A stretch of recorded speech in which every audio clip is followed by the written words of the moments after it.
तुम्हारे दर्शन की बेला ये मौसम रास रचाने।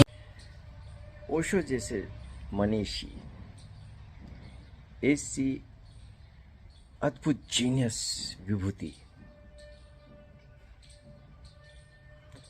और अपने संदेश को इतना वैज्ञानिक रूप से रखा, इतना तार्किक और इतनी उच्च प्रतिभा के साथ ऐसी श्रेष्ठ काव्यात्मक अभिव्यक्ति,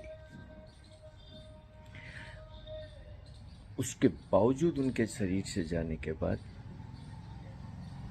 उनके नाम से अनपढ़, गंवार, मूर्ख, धोखेबाज, पाखंडी दुकानें खोल खोल के बैठ गए और फूहड़ नकलें कर रहे।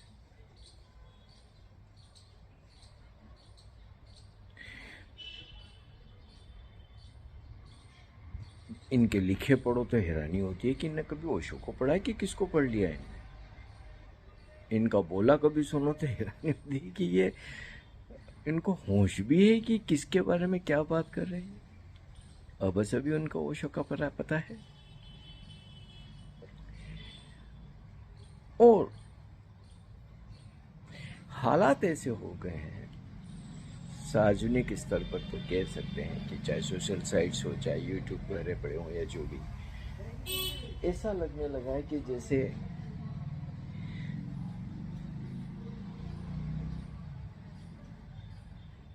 बहुत ही निम्न स्तरीय कोई चीज हुई हो। कहाँ ओशो और कहाँ ये बेवकूफी की अभिव्यक्ति। तो क्या ये माना जाए कि ओशो की ऐसी अभिव्यक्ति है? नहीं।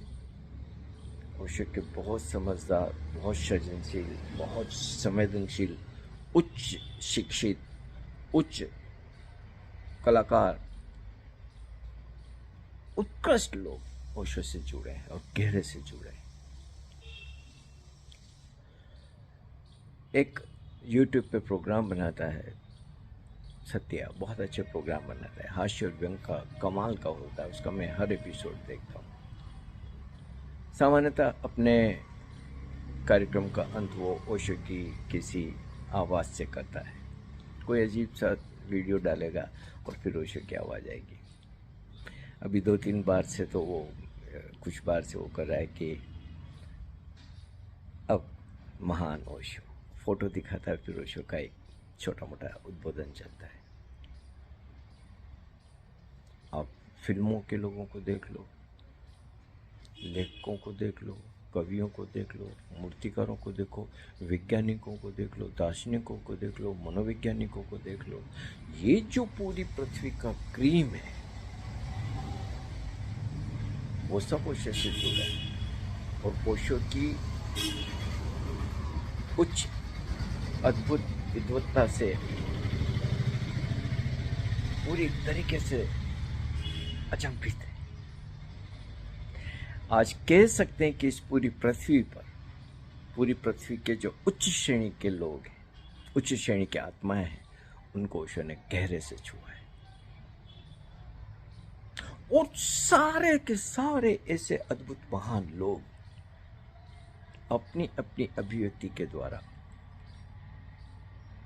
अपने अपने सृजन द्वारा, अपनी अपनी उपस्थिति के द्वारा ओशो को संदेश को फैला रहे और लाखों करोड़ों लोगों तक जो ओशो का संदेश है इस तरीके से जा रहा है। और ये जो उच्च स्तरीय लोग हैं ये निर्णायक है। एक बार ओशो ने व्यक्तिगत किसी मुलाकात में किसी को बोला कि इस पृथ्वी के बचने की संभावनाएं बहुत कम बची है। अगर पूरी दुनिया का इंटेलिजेंस मिल के कुछ प्रयास करता है तो कोई आशा है। इन अर्थों में देखा जाए तो ओशो ने उस पूरी पृथ्वी के इंटेलिजेंसिया तक अपना मैसेज पहुंचा दिया, अपने संदेश को पहुंचा दिया और बेहद कारगर ढंग से पहुंचाया। और वो कारगर ढंग से मनुष्य के चेतन, मनुष्य मानवता के चेतन आचरण स्तर पर काम कर रहा है। ओशो की गजब की ध्यान विधियां, थेरेपीज, और ओशो का जीवन को देखने का एक अद्भुत नजरिया,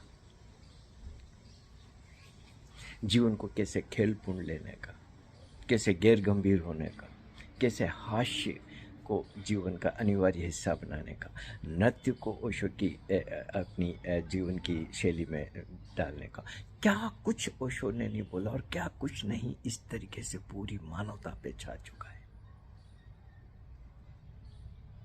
ये ओशो का काम है, ये ओशो है।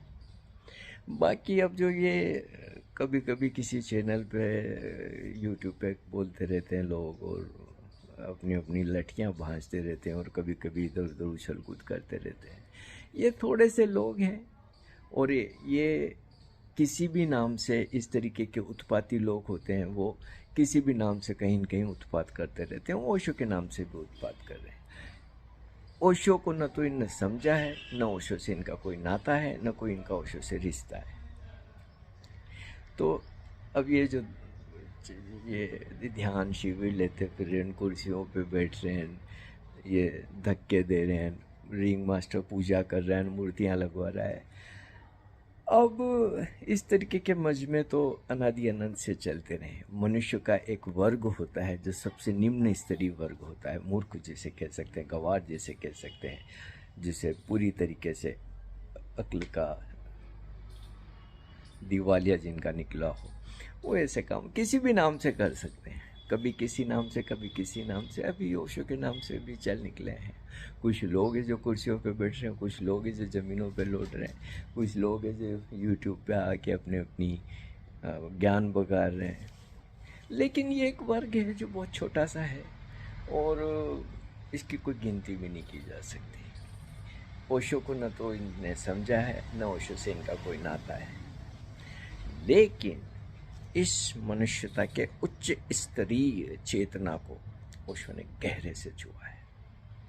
और उसका पता चलता है जब आप किसी भी विद्वान को सुनो, किसी समाजशास्त्री को सुनो, किसी अर्थशास्त्री को सुनो, किसी राजनीति शास्त्र के व्यक्ति को सुनो, किसी तार्किक को सुनो, किसी फिल्म वाले को सुनो, किसी को भी सुनो तो साफ पता चलता है कि ओशो को, क्योंकि कई ओशो के शब्द आने लगते हैं। अब यूट्यूब पर अशोक वानखेड़े आते हैं या कई और भी सारे आते हैं। कई चैनल्स पे जो ये बड़े बड़े पत्रकार हैं या जो विशेषज्ञ हैं अपने कार्यक्रम को ख़त्म करते हैं, आज इतना ही। अभी आज इतना ही ओशो बोला करते थे। तो इस तरीके के, मैं एक उदाहरण दे रहा हूँ, इस तरीके की किसी न किसी बात से पता चलता है कि व्यक्ति ओशो को सुनता है। और जो ये ओशो को सुनने वाले लोग हैं, वो चाहे किसी भी वर्ग से आते हो, ओशो का मैसेज उनकी बातों में होता है। और वो धीरे धीरे धीरे धीरे हर तल पे परिवर्तन ला रहे हैं। वो राजनीतिक तल पे परिवर्तन ला रहे हैं, सामाजिक तल पे परिवर्तन ला रहे हैं, आर्थिक परिवर्तन पर परिवर्तन ला रहे हैं, जीवन शैली पे, लिविंग स्टैंडर्ड पे, हर चीज पे धीरे धीरे वो वर्क कर रहा है और पूरी मनुष्यता के ऊपर वर्क कर रहा है।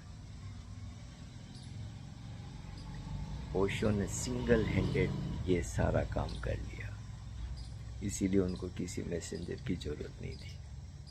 उनका मैसेज पहुंच गया प्यासों तक, जो निर्णायक मानवता के वर्ग है उस तक। तो वो एक बहुत महत्वपूर्ण बात है, वही महत्वपूर्ण बात है। बाकी तो ठीक है, कोई काहे में मगन, कोई काहे में मगन, चलता रहता है ये सब। तुम्हारे दर्शन की